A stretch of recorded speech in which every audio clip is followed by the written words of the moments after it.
স্বাগতম আজকের বাংলা নিউজে। শুরুতে দেখবেন সমন্বয়কদের সব কুকর্ম ফাঁস। এরপর দেখবেন এনসিপি নিষিদ্ধ করে দিল রাষ্ট্রপতি শাহাবুদ্দিন চুপ্পু। সেনাপ্রধানের নির্দেশে যে কোনো মুহূর্তে পদত্যাগ করতে পারে ডক্টর ইউনূস। বিদেশিদের সঙ্গে গোপন চুক্তি করার জন্য আপনাকে ক্ষমতায় বসানো হয়নি বললেন রিজিবি ডক্টর ইউনূসকে।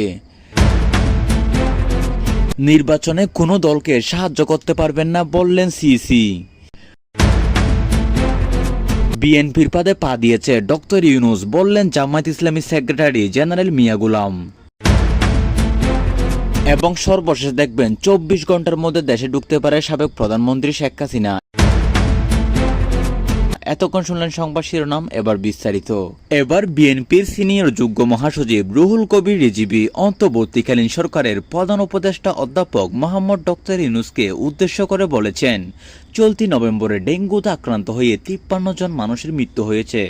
সারা দেশে ডেঙ্গু চিকুনগুনিয়া ভয়ঙ্কর আকার ধারণ করেছে। ডেঙ্গু নিয়ন্ত্রণে আপনার সরকার কি ব্যবস্থা নিয়েছে? আপনার সরকার এসব দিকে নজর না দিয়ে শেখ হাসিনার মতো গোপন চুক্তি করেছে। বিদেশিদের সঙ্গে গোপনে চুক্তি করার জন্য তো আপনাকে ক্ষমতায় বসানো হয়নি। আজ রোববার পটুয়াখালীর এক অসচ্ছল পরিবারকে আর্থিক সহায়তা দিতে গিয়ে সাংবাদিকদের কথা বলেন রুহুল কবির রিজভী। এ সময় প্রধান উপদেষ্টার সমালোচনা করে তিনি বললেন, মানুষ বাঁচতে চায়, দুবেলা খাবারের নিশ্চয়তা চায়, আপনার সেদিকে নজর নেই। বাজার নিয়ন্ত্রণের কোনো উদ্যোগ নেই। কৃষকেরা মাটির সঙ্গে মিশে যাচ্ছে। কেউ চাল কিনলে আলু কিনতে পারছে না। নিম্ন আয়ের মানুষ ও কৃষককে বাঁচিয়ে জনবান্ধব সরকারের পরিচয় দিন। রুহুল কবির রিজভী বললেন, অতীতের ভুলগুলো সংশোধন করে দেশের সামনের নতুন পথ তৈরির সুযোগ এসেছে। দেশের স্বাধীনতা, সার্বভৌমত্ব, জাতীয় নিরাপত্তাকে সর্বোচ্চ অগ্রাধিকার দিয়ে জনগণের প্রত্যাশা পূরণ করার সুযোগ এসেছে।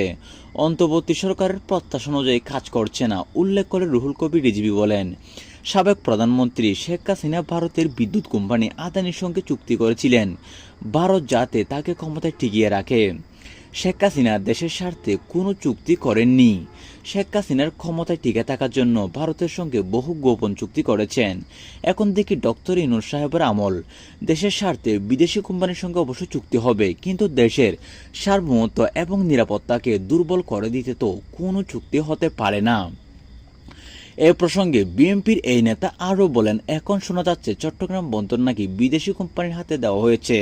তাহলে কাদের সঙ্গে চুক্তি করেছেন, কিভাবে শর্তগুলো করা হয়েছে, এগুলো দেশের মানুষের অবশ্যই জানার অধিকার আছে। এইসব তৎকালীন সরকার শেখ হাসিনা গোপনে গোপনে করতেন। এইসব গুরুত্বপূর্ণ সমুদ্র বন্দর, নদী বন্দর যদি বিদেশিদের হাতে চলে যায় তাহলে তো দেশের নিরাপত্তা নিয়ে প্রশ্ন ওঠে। প্রধান উপদেষ্টার দৃষ্টি আকর্ষণ করে রিজভী বললেন, অন্তর্বর্তী সরকারের দায়িত্ব হচ্ছে একটা অবাধ সুষ্ঠু নির্বাচন নিশ্চিত করা, গোপনে চুক্তি করা নয়। আপনি এসব বিষয়ে নজর দিন। দেশের জনগণ এসব আর ভালোভাবে গ্রহণ করছে না। কেন দেশ এই সমস্ত ঘটনাগুলো ঘটছে, কেন এই দেশে এই ঘটনাগুলো ঘটছে, এসব বিষয় নিয়ে কিন্তু এখনও মানুষের মনে নানা প্রশ্ন উঠছে। বিএনপির এই নেতারা জানান, পটুয়াখালীর সদর উপজেলার এক গ্রামে অসচ্ছল আব্দুল গনি জমাদ্দার ও তার স্ত্রী মমতাজ বেগম দীর্ঘদিন ধরে অনাহারে অর্ধাহার দিন কাটাচ্ছিলেন। বিষয়টি সামাজিক যোগাযোগ মাধ্যমে ছড়িয়ে পড়লে বিএনপির ভারপ্রাপ্ত চেয়ারম্যান তারেক রহমানের নজরে আছে। এরপর অসচ্ছল ওই পরিবারকে পাশে দাঁড়াতে রুহুল কবির রিজভীকে পটুয়াখালীতে পাঠান। এ সময় রিজভীর সঙ্গে উপস্থিত ছিলেন আমরা বিএনপি পরিবার এর আহ্বায়ক আতিকুর রহমান, জেলা বিএনপির সভাপতি স্নেহশঙ্কর। অপরদিকে প্রধান নির্বাচন কমিশনার CAC-MS নাসির উদ্দিন বললেন, নির্বাচন কমিশন কারো পক্ষে কাজ করবে না। দেশের প্রচলিত আইন বিধিবিধান অনুযায়ী যা করা তা করা হবে। MS নাসির উদ্দিন বললেন, অনেকে মনে করেন আমার পক্ষে কাজ করলে উনি নিরপেক্ষ, কিন্তু আমরা কারো পক্ষে কাজ করতে পারবো না। এটা পরিষ্কার করে বলে দিচ্ছি, কারো পক্ষে কাজ করতে পারবো না। আমাদের বিবেক দেশের প্রচলিত আইন বিধিবিধান যা বলে সেটাই মেনে চলবো ইনশাল্লাহ। আজ রোববার বিকেলের রাজধানীর আগারগাঁওয়ের নির্বাচন ভবনের কমিশনে আয়োজিত সংলাপে দ্বিতীয় পর্বের সূচনা বক্তব্যে সিইসি কথা বলেন, ত্রয়োদশ জাতীয় সংসদ নির্বাচন উপলক্ষে নিবন্ধিত রাজনৈতিক দলের প্রতিনিধিদের সঙ্গে আজ থেকে আলোচনা শুরু করেছে ইসি। রাজনৈতিক দলগুলোর সঙ্গে ইসির এই আলোচনার উদ্দেশ্য সম্পর্কে MS নাসির উদ্দিন বলেন, ইসি নির্বাচনী আচরণবিধি পরিপালনের দলগুলোর সহযোগিতা চাওয়াটা একটা বড় উদ্দেশ্য। নির্বাচনের সময় আচরণবিধিটাই প্রকৃতপক্ষে মূল আইন, যেটা কাজে লাগে। এটা পরিপালনের উপর একটা সুন্দরভাবে নির্বাচন হবে। দ্বিতীয় কারণ, সার্বিকভাবে একটি গ্রহণযোগ্য নির্বাচন করার জন্য রাজনৈতিক দলগুলোর সহযোগিতা চাওয়া। এম এম নাসির উদ্দিন বলেন, আমরা যখন শপথ নিয়েছি সেদিন থেকে একটা ওয়াদা নিয়ে আছি। আমাদের সার্বিক প্রচেষ্টা থাকবে একটা সুন্দর, গ্রহণযোগ্য, নিরপেক্ষ একটা নির্বাচন উপহার দেওয়া জাতিকে।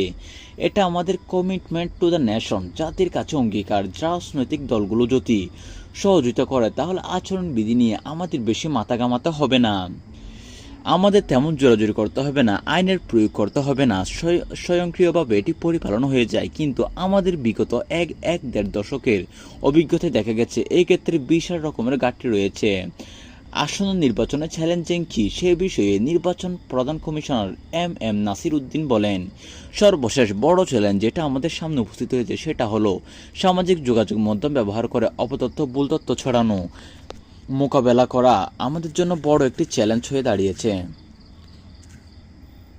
আসন্ন নির্বাচনে চ্যালেঞ্জ কি সে বিষয়ে প্রধান নির্বাচন commissioner M M Nasir Uddin বলেন, সবচেয়ে বড় চ্যালেঞ্জ যেটা আমাদের সামনে উপস্থিত হয়েছে সেটা হলো সামাজিক যোগাযোগ মাধ্যম ব্যবহার করে অপতথ্য, ভুল তথ্য ছড়ানো। এগুলো মোকাবেলা করে আমাদের জন্য একটি বড় মাথা ব্যথার কারণ হয়ে দাঁড়িয়েছে। এবার অতিরিক্ত অনেক কাজ ইসির গাড়ে এসেছে বলে উল্লেখ করেন সিসি। এগুলো হলো প্রবাসীদের ভোটের ব্যবস্থা করা, নির্বাচনী প্রক্রিয়ায় জড়িত ব্যক্তিদের ভোটের ব্যবস্থা করা, সরকারি কর্মকর্তা কর্মচারী যারা আসলে বাইরে কর্মকর্তা থাকেন তাদের জন্য ভোটের ব্যবস্থা করা, জেলখানার কয়েদের জন্য ভোটের ব্যবস্থা করা ইত্যাদি। এত দেরিতে কেন কমিশন আলোচনার আয়োজন করলো সে প্রসঙ্গে এম এম নাসির উদ্দিন বলেন, সংস্কার কমিশন নির্বাচন কমিশন পক্ষ থেকে অনেক কাজ করে দিয়েছে। রাজনৈতিক দলসহ বিভিন্ন অংশীজনের সঙ্গে তারা আলোচনা করেছে। তার মাধ্যমে তারা ইসির কিছু কাজ হালকা করে তুলেছে। রাজনৈতিক নেতারা ঐক্যমত কমিশনের আলোচনায় ব্যস্ত ছিলেন, নির্বাচন কমিশনও বিভিন্ন রকমের কাজের চাপে ছিল। সব মিলিয়ে এই কাজ একটু দেরিতে শুরু হয়েছে বলে এত অসুবিধা হবে না বলেও তিনি মনে করেন। সর্বশেষ জামায়াত ইসলামীর সেক্রেটারি জেনারেল মিয়া গোলাম পরোয়ার বলেছেন, জুলাই সনদের আইনি ভিত্তি দেওয়ার জন্য যে গণভোট হবে সেখানে তার দলসহ 8 দল সংস্কারের পক্ষে হ্যাঁ বলবে। জনগণকে গণভোটে হ্যাঁ বলার জন্য উদ্বুদ্ধ করা হবে। আজ রোববার দুপুরে রাজধানী মগবাজারে জামায়াত কেন্দ্রীয় কার্যালয় সংলগ্ন আল ফাহাদ মিলনায়তনে এক যৌথ সংবাদ সম্মেলনে মিয়া গোলাম পরোয়ার কথা বলেন। দেশে বিরাজমান রাজনৈতিক পরিস্থিতির পরিপ্রেক্ষিতে আন্দোলনরত 8 দল এবং যৌথ সংবাদ সম্মেলন করে এর আগের বেলায় 11টায় আল ফালাহ মিলনায়তনে 8 দলের শীর্ষ নেতারা বৈঠকে বসেন। এরপর সংবাদ সম্মেলন করে বলা হয়, সংবাদ সম্মেলনে গোলাম মিয়া পরোয়ার বলেন, 8 দল শুরু থেকে সংস্কারের পক্ষে, কিন্তু গুরুত্বপূর্ণ মৌলিক সংস্কারের অনেক বিষয়ে একটি দল বিরোধিতা করছে। তাই জাতিকে সংস্কারের পক্ষে হ্যাঁ ভোট দেওয়ার জন্য আহ্বান জানানো হচ্ছে সবাইকে, অর্থাৎ সব দলকে।